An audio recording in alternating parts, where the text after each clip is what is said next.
Hi guys, this is Snamcraft and welcome to yet another StarCraft English commentary produced by me.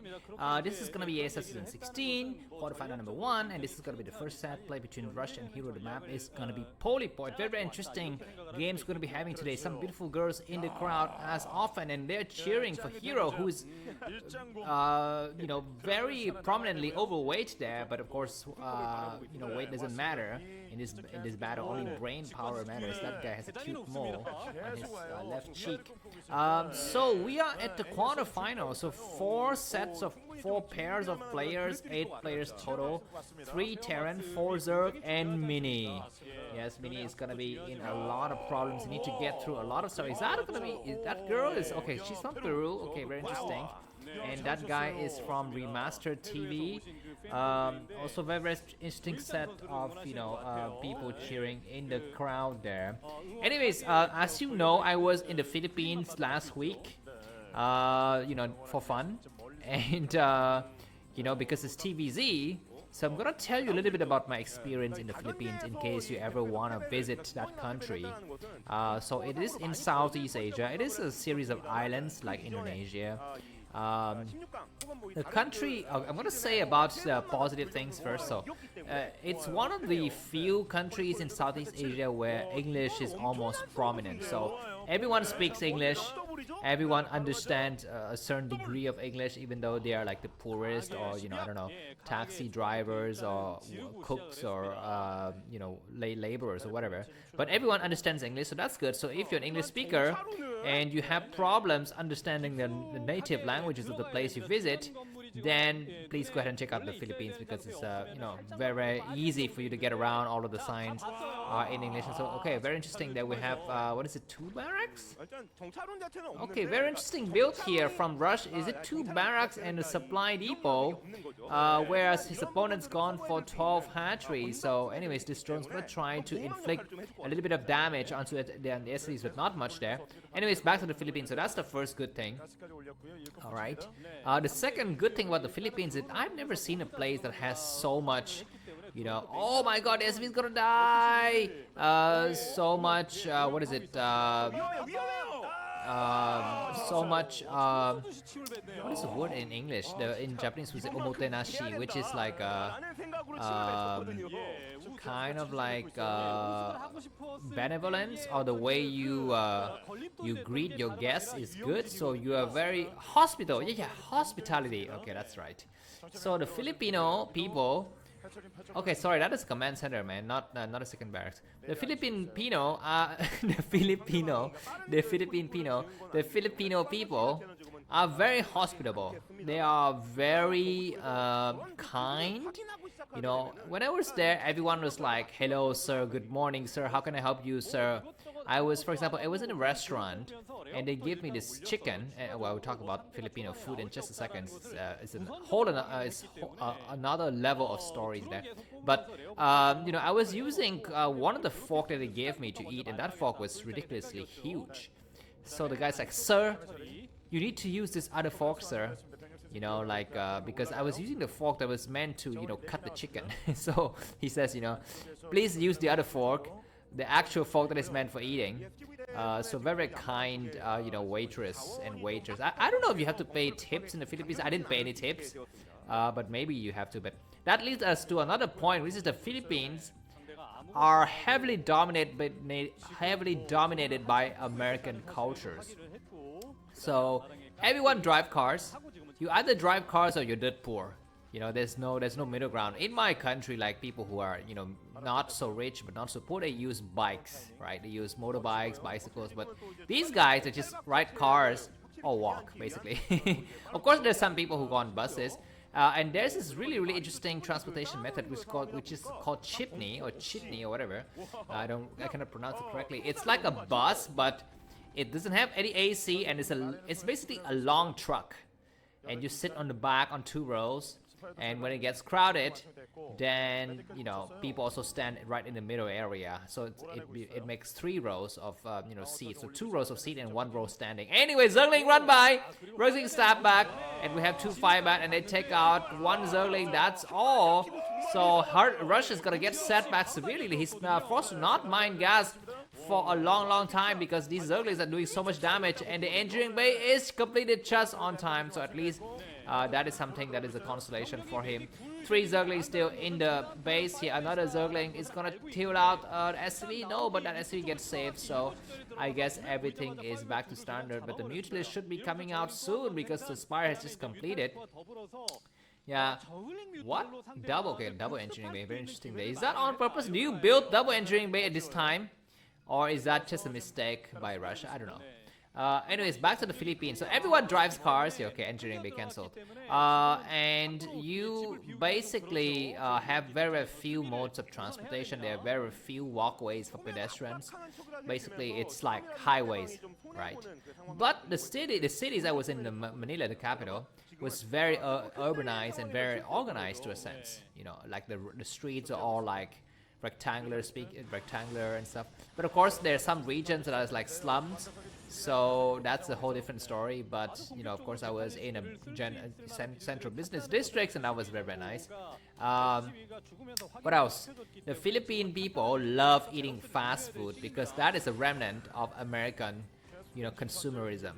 So they love fried chicken, they love pizza, they love burgers, they love ice cream, donuts. Dunkin' Donut is so huge, and they love fast food so much that they have their own chain of fast food called Jollibee, and it's like, you know, even more prominent than McDonald's. There are more Jollibee stores than there are McDonald's stores in the Philippines. So very interesting, you know, a market situation there for the fast food industry. More Zerg backstab, but we have Zerglings, Marine on the high ground, and more Marines coming back. So I think this attack by Hero is a little bit of an overcommitment because the other Marines have already come back. These Zerglings will not be able to do any kind of damage at all. 6 Mutualists, but they're kind of wedged between, you know, 2 sets of turrets, and so they have to kind of retreat a bit. We're going to be seeing a 3rd base coming down for Hero. One thing about the Philippines, if you already know, is that it's quite dangerous. So there can be people with guns on the street trying to rob you, trying to put a gun in your face and steal your stuff, just like America, right? So I think they copied that from America. And there are like dirty places a lot actually, so the streets are not that clean, and they are kind of beggars. I was going to a convenience store at night, and there were just you know children just hanging out and begging for money right outside the door of the convenience store. Okay, very interesting attack. It looks like the Mutualists are coming down. No upgrades on the Mutualists, but +1 weapons is done on the Marines. So it looks like the Marines have the better exchange of the fight. And so yeah, it was not very safe. It didn't feel safe when I was in the Philippines, and I have to say the architecture is super boring. I mean, everything is rectangular or squarish. Everything is dark and concrete. You know, there's no like curvy architecture or whatever. So you will be bored if you want to look for some nice inspiration for your urban design or urban planning, if that is your field of studies. Of course, in the Philippines, you can also go to touristic sites. I don't know, like the beaches or whatever, or old temples. I don't know. I wasn't out there for tourism, so I did not pay much attention to those touristic sites. Yeah, but overall, if you happen to pass by, do check it out. 1 or 2 days, it doesn't hurt. Funny anecdote. So the people in the Philippines are dirt poor. Like some of them are very, in a very bad financial state. So they do everything for living, like as much as they can get from foreigners. But they're very nice about it. So in other places, people will try to scam you. In the Philippines, in my experience, they are not so much trying to scam you. I mean, they're scamming in a very polite way. So I had a driver who drove me from the airport to my hotel, and he was like, hello, good morning, sir, how are you, how was your flight, blah blah blah. But then at some point I asked him, so how's life? So he's like, oh, very tough, I don't have enough to eat. And he keeps on like tapping his tummy, like, I don't have enough to eat. And I was like, okay, very interesting, should I give you a burger or something? And when the ride was over and I pull out my hand to shake his hands, he was like, thank you, sir. And he keeps tapping his tummy. Like it's like his way of asking for money. It's like instead of asking for money, he would just tap his tummy and say, I'm hungry. So a very polite way to to ask for money. like other people would just like come out, hey sir, or like start to cough or whatever, but these guys just keep on tapping his tummy. Anyways, back to the games, guys, because it's showing no signs of ending here. I'm getting kind of impatient because these two guys are taking way too long. TBZ, right? Go figures. How long can it take? 92 supply for Rush and 72 supply for Hero. Looks like the third base is well established by Hero and has got his Defiler Dent already halfway done. Lurkers out of the field.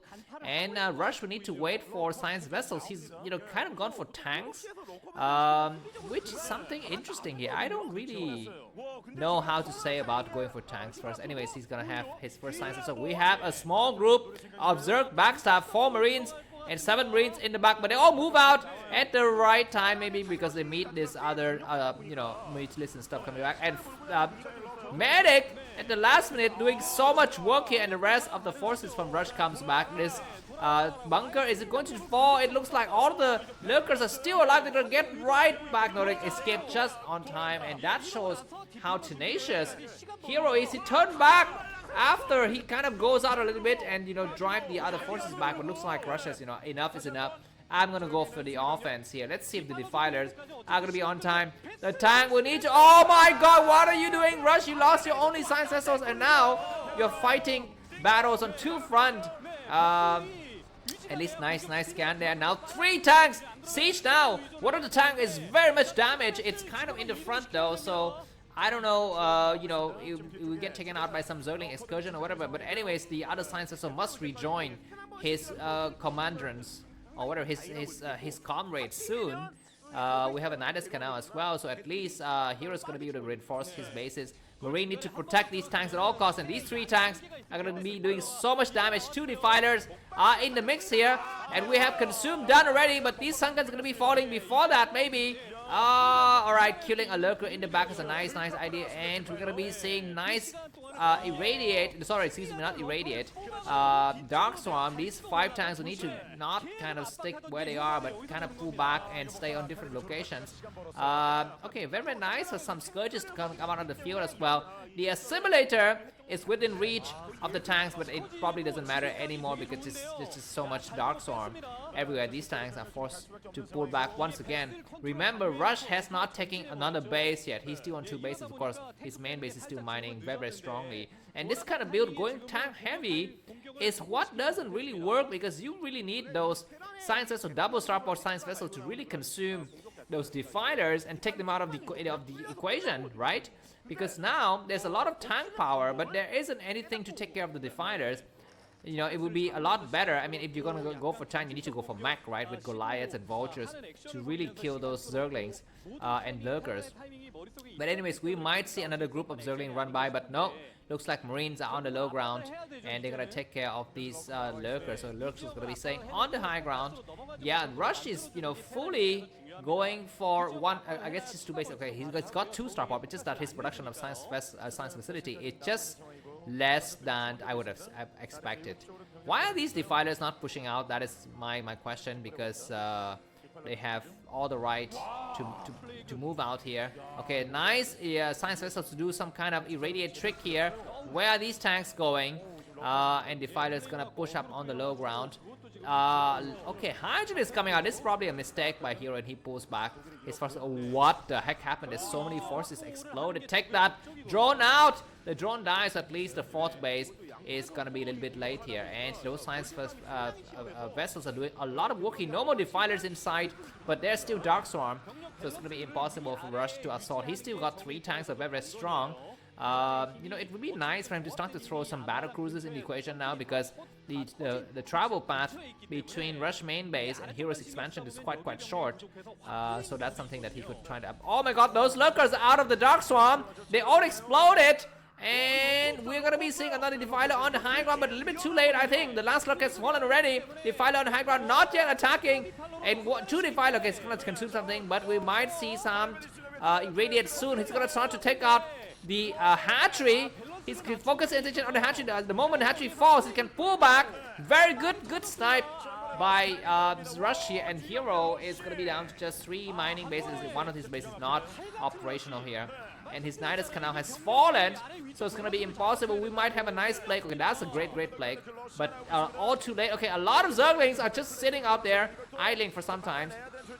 And Firebats for the win, taking everything out. And how the heck this Rush managed to kind of penetrate this defensive area? It seems impossible in the first time, but now he's everywhere. And Heroes gonna GG soon. The first game goes to Rush. Thanks for watching. If you like the cast video, buy me a coffee. The link is in the video description. Have a good day. Bye bye.